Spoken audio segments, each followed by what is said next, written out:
Very good morning dear students. Previous lectures में हमने journal entry पे बेस्ड कुछ क्वेश्चन सॉल्व किया था। आज फिर से हम जनरल एंट्री पे बेस्ड कुछ क्वेश्चन सॉल्व करेंगे। सो आज हम टी.एस. गरेवाल का क्वेश्चन नंबर 8 सॉल्व करेंगे। सो स्टार्ट करते हैं। 8 pass necessary journal entries for the following transaction on the dissolution of firm of p and q after the various assets other than cash and outside liabilities has been transfer to realisation account. आज भी हम journal entry पे ही based question करेंगे। तो आप देखिए necessary general entry आपको पास करनी है। पॉइंट ए क्या कह रहा है, बैंक लोन ₹12,000 वाज पेड। आपका 12,000 का बैंक लोन है, वो क्या कर दिया गया है, पे कर दिया गया है। और आपको पता है जब आपकी कोई भी लाइबिलिटी आपकी क्या कर दी जाती है, पे की जाती है, तो आपको मैंने रियलाइजेशन अकाउंट बताया था। रियलाइजेशन अकाउंट में आप डेबिट साइड आते हो और लिखते हो आप टू कैश अकाउंट। याद आ गया आपको? तो देखिए, तो आपकी इसकी जनरल एंट्री हो जाएगी ए पार्ट की, रियलाइजेशन अकाउंट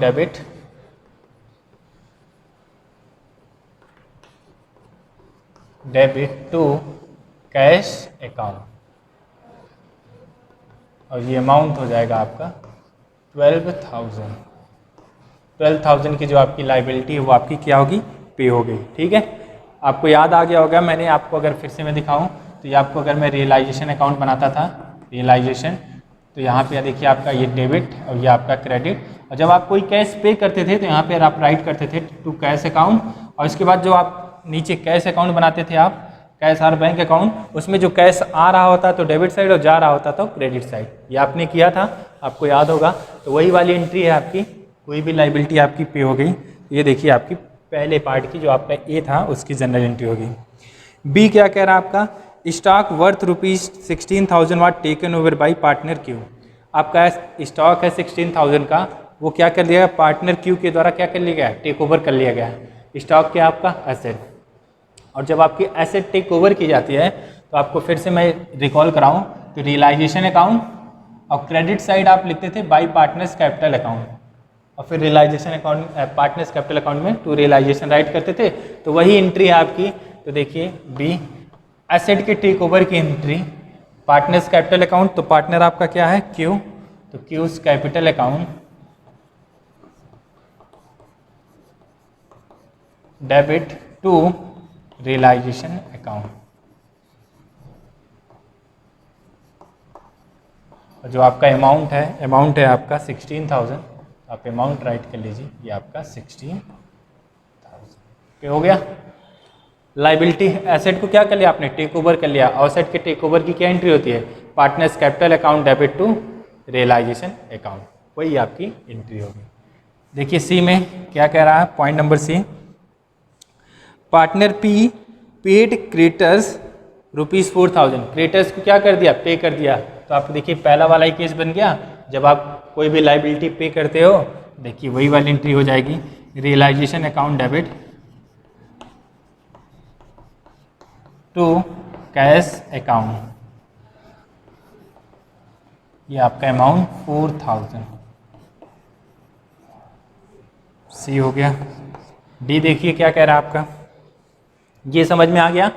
फिर से वही आपका जो है क्रेडिटर्स है 4,000 का, इसका मतलब लाइबिलिटी है, आउटसाइड लाइबिलिटी है, और आप आउटसाइड लाइबिलिटी को क्या कर रहे हो, पे कर रहे हो। तो जब आप लाइबिलिटी पे करते हो तो आप देखिए रियलाइजेशन अकाउंट में राइट करते थे टू कैश अकाउंट, जो आपको मैंने बताया था ये आपका धर्म है, अगर कोई लाइबिलिटी रह जाती है तो आपको उसको पे करना है। सेम वही वाली एंट्री है आपकी। D, an asset not appearing in the books of account realise ₹1,200। Asset है, आपने उसको क्या कर लिया है, रियलाइज कर लिया है। इसका मतलब आपने एसेट को क्या कर दिया, बेच दिया है।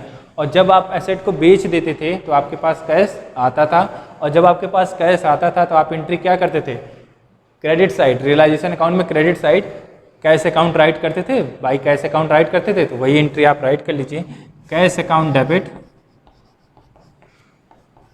टू रियलाइजेशन अकाउंट, और अमाउंट हो जाएगा आपका 122,1200।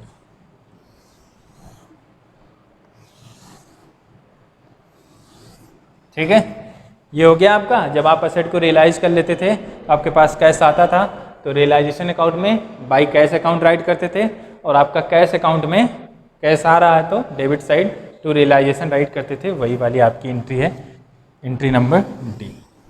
देखिए एंट्री नंबर ई क्या कह रहा है, point number E, expenses of realisation ₹2000 were paid by partner Q. आपका क्या है, रियलाइजेशन एक्सपेंस है, आपने इसको क्या कर दिया, पे कर दिया है, ठीक है।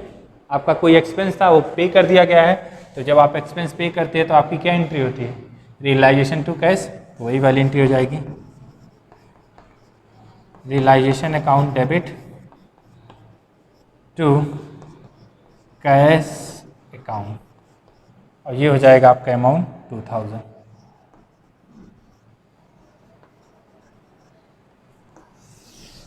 ठीक है। एफ देखिए, एफ में क्या कह रहा है आपका, profit on realisation ₹36,000 was distributed between P and Q in 5:4 ratio. Profit on realisation का आपका प्रॉफिट है जो पार्टनर्स में क्या कर देना है, आपको डिस्ट्रीब्यूट कर देना है, किस रेशियो में, 5:4 में। तो आप डिस्ट्रीब्यूट कर दीजिए रियलाइजेशन का प्रॉफिट, तो realisation account debit to P's capital account, और ये आपका टू क्यूज कैपिटल अकाउंट।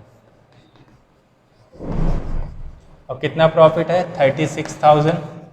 इस 36,000 को 5:4 में डिस्ट्रीब्यूट करना है, तो 5 जो आपका पी में और 4 ऑप्शन जो आपका 4 पार्ट आपका क्यू में जाएगा, तो आप डिस्ट्रीब्यूट करेंगे तो आपका 20,000 और 16,000 आएगा। कैसे आएगा ये अमाउंट, तो देखिए 36,000 मल्टीप्लाइड बाई 5/9, पी का 36,000 मल्टीप्लाइड बाई 4/9, ये आपका क्यू का, तो आप सॉल्व करेंगे तो आपको यही अमाउंट आएगा। तो देखिए कितना आसान था क्वेश्चन, बस आपने जो अभी तक किया था अगर आपको थोड़ा सा भी रिकॉल होगा तो आप जनरल एंट्री कितनी आसानी से कर सकते हैं। और देखिए 6 एंट्री है, तो ये आपका क्वेश्चन भी कितने मार्क्स का हो जाएगा, 6 मार्क्स का क्वेश्चन भी हो जाएगा। जब भी आपका क्वेश्चन जितने एंट्री होंगे जितने उतने मार्क्स का हो जाएगा। और देखिए आपका रियलाइजेशन वाला जो आप तीनों अकाउंट चारों अकाउंट प्रिपेयर करते थे वो आपका कितना लॉन्ग क्वेश्चन और डिफिकल्ट हो जाता था, बट आपकी जनरल एंट्री कितनी ईजी हो जा रही है। तो जब भी ये क्वेश्चन आएगा तो ऐसे ही आएगा 6 मार्क्स, या जितनी भी आपकी ट्रांजेक्शन होंगे 6 होंगे तो 6 मार्क्स, 8 ट्रांजेक्शन होगा तो 8 मार्क्स। और ये आपका क्वेश्चन 2011 में पूछा भी गया है। ठीक है, क्वेश्चन नंबर 8 हमारा सॉल्व हो गया है। अब हम क्वेश्चन नंबर 12 सॉल्व करेंगे, जो आपका फिर से जनरल एंट्री पे ही बेस्ड है और बहुत इंपॉर्टेंट क्वेश्चन है जो आपका प्रीवियस ईयर बोर्ड एग्जाम में आया भी हुआ है। सो स्टार्ट करते हैं आपका क्वेश्चन नंबर, चलिए क्वेश्चन नंबर 12 अब हम डिस्कस करते हैं। क्वेश्चन नंबर 12 ये तो हमारा था क्वेश्चन नंबर। अब क्वेश्चन नंबर 12 में देखिए क्या कह रहा है आपका, Rohit, Kunal and Sarthak are partners in a firm. Rohit, Kunal, Sarthak आपके पार्टनर्स है किसी फर्म के। They decided to dissolve their firm, pass necessary journal entries for the following after various assets other than cash and bank, and the third party liability has been transfer to realisation account. ये तो आपको question है। अब देखिए transaction number A क्या कह रहा है, कुणाल एग्रीड टू पे of his wives loan of ₹6,000। Kunal क्या हो गया, एग्री हो गया है अपनी वाइफ का लोन पे करने के लिए। और आपको पता है जब आप कोई भी पार्टनर जब लाइबिलिटी को क्या करता है, टेक ओवर करता है, तो आपकी उसकी एंट्री क्या होती है, realisation account to partners capital account होती है। जब आप लाइबिलिटी को टेक ओवर करते हो तो आप इधर रियलाइजेशन अकाउंट में डेबिट साइड क्या लिखते हो, टू पार्टनर्स कैपिटल अकाउंट, वहाँ पे आप उसको पोस्ट करते हो।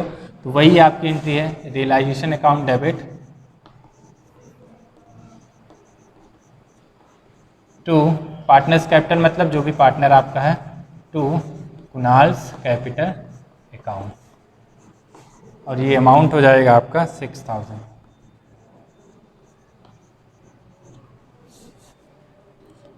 ये तो आपकी होगी फर्स्ट एंट्री। बी पॉइंट में क्या कह रहा है, आप चलते हैं।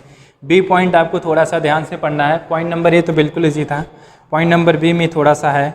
देखिए क्या कह रहा है, total creditors of the firm were ₹40,000। Total creditors आपके कितने हैं फर्म के, 40,000 के। ठीक है, यहाँ तक हो गया।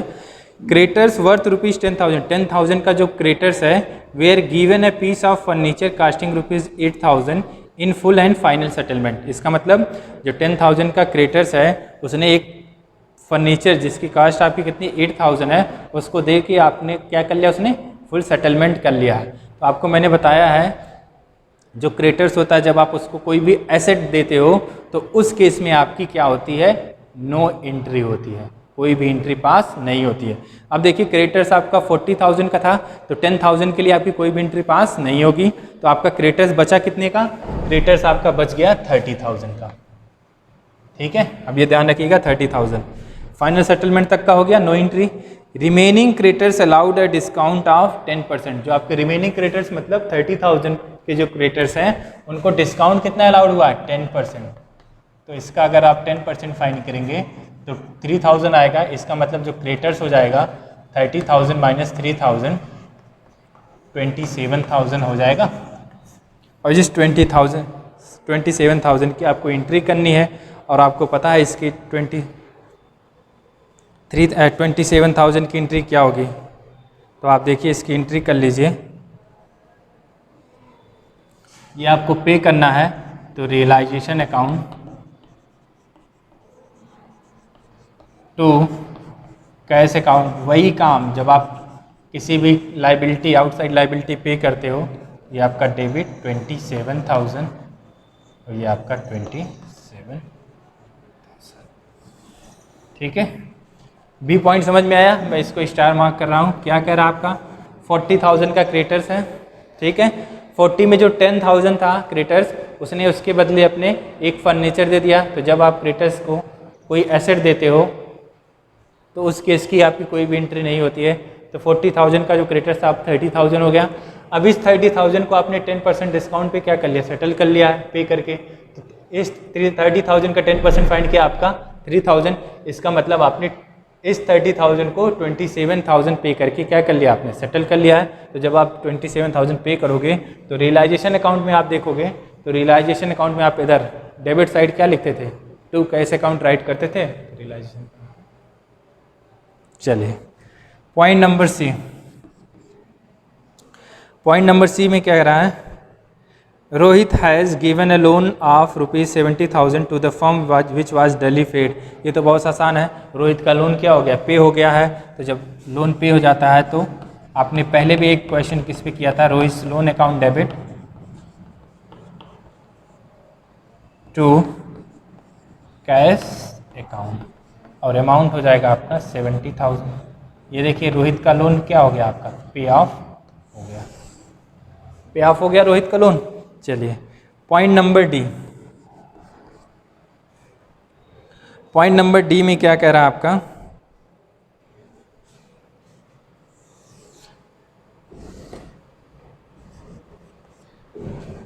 D a machine which was not recorded in the books was taken over by Kunal at ₹3,000। एक मशीन है जो आपकी बुक्स में रिकॉर्ड नहीं है, वो किसके द्वारा टेक ओवर की जाती है, कुणाल के द्वारा। कितने में, 3,000। Which where as it's expected value आज ₹5,000 और उसकी एक्सपेक्टेड वैल्यू क्या आपकी 5,000। इसका मतलब आपकी कोई एसेट है, मशीन आपकी क्या एसेट है और एसेट को क्या कर लिया कुणाल ने, टेक ओवर कर लिया है। उसकी वैसे वैल्यू तो 5,000 है, बस उसने कितने में टेक ओवर किया है, 3,000 में। तो आपको कितनी वैल्यू हो उससे क्या मतलब है, जितने में वो टेक ओवर कर रहा आपको उस अमाउंट से मतलब है। तो आपको एसेट के टेक ओवर की एंट्री मैंने बताया है। रियलाइजेशन अकाउंट बन गया आपका, देखिए विजुलाइज कीजिए, थोड़ा सा विजुलाइज कीजिए रियलाइजेशन अकाउंट। अगर आपका कोई भी पार्टनर एसेट को क्या कर रहा होता है, टेक ओवर कर रहा होता है, तो आप रियलाइजेशन अकाउंट में क्रेडिट साइड क्या लिखते थे, बाई पार्टनर्स कैपिटल अकाउंट, और फिर पार्टनर्स कैपिटल अकाउंट में आते थे debit side to realisation write करते थे। तो वही एंट्री आपकी है पॉइंट नंबर डी की। तो इसकी एंट्री देखिए क्या है, partners capital account, Kunal's capital account debit to realisation account और अमाउंट हो जाएगा आपका कितना है, 3,000, जितने में भी उसने टेक ओवर किया है। तो ये तो हो गया point number D, take over कर लिया। पॉइंट नंबर ई देखिए क्या कह रहा है, the firm has a debit balance of 15,000 in the profit and loss account. तो आपको पता है ये क्या है, आपका एक कोड़ा है, एक्यूमुलेटेड लॉस है। और जो भी आपका एक्यूमुलेटेड लॉस होता है उसको आप क्या करते थे, पार्टनर्स के बीच में डिस्ट्रीब्यूट कर देते हो। और उसकी एंट्री होती थी partners capital account to accumulated losses, या जो भी होता था आपका एक्यूमुलेटेड लॉस हो, यहाँ पे P&L अकाउंट है तो partners capital account to P&L account. Write कर लीजिए आपका पार्टनर्स कौन कौन सा है, रोहित, कुणाल, सार्थक, तो राइट कर लीजिए आपका Rohit capital account, Kunal's capital account,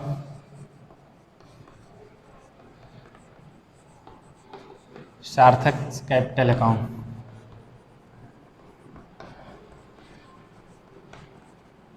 ये तीनों अकाउंट क्या होंगे आपके, debit to P&L account, profit and loss account. और कितना अमाउंट है आपका 15,000, तो 15,000।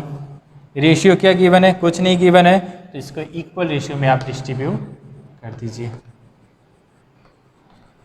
तो ये देखिए आपके पॉइंट नंबर ई की एंट्री होगी। ठीक है, point number F, point number F में देखिए क्या करा है, Sarthak paid the realisation expenses of ₹16,000 out of his private fund. ठीक है, सार्थक ने 16,000 रुपये रियलाइजेशन एक्सपेंस पे किया, वो भी अपने प्राइवेट फंड से। तो आपको मैं बता दूं, कोई भी अमाउंट अगर आप अपने प्राइवेट फंड से पे कर रहे हो तो उसकी आपकी कोई भी एंट्री पास नहीं होगी। तो जो सार्थक ने 16,000 पे किया है प्राइवेट फंड से, उसकी कोई भी एंट्री पास नहीं होगी। ठीक है, इसके बाद देखिए क्या है, who was to get a remuneration of ₹15,000 for completing dissolution process and was responsible to bear all the realisation expense. उसके बदले जिसने पे किया ये 16,000, उसके बदले उसको रिम्यूनरेशन कितना मिला, 15,000, जो आपके सारे रियलाइजेशन एक्सपेंसेस हैं उसको कितना मिला, उसके बदले 15,000। तो आपको इस रिम्यूनरेशन की एंट्री पास करनी होती है, और रिम्यूनरेशन की एंट्री आपको मैंने बताया है क्या होती है, और रिम्यूनरेशन की एंट्री होती है realisation account debit to partners capital account. तो realisation account debit to partners capital, मतलब जो आपका कौन पार्टनर है, सार्थक, टू